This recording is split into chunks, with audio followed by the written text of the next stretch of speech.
Hello বন্ধুরা, কেমন আছো সবাই? তো দেখো, আজকে আমি বানিয়েছিলাম ব্রাহ্মী শাক।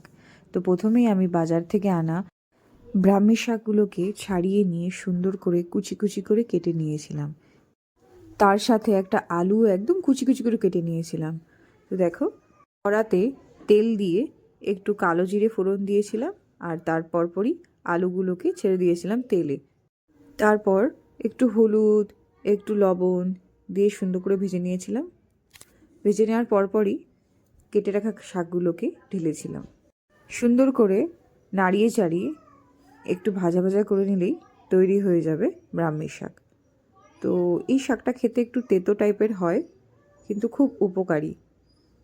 এই শাকটা না ঘি দিয়েও ভেজে খাওয়া যায়, কিন্তু আমি এটা সর্ষের তেল দিয়েই বানিয়েছিলাম। তোমরা চাইলে ঘি দিয়ে বানিয়ে খেতে পারো।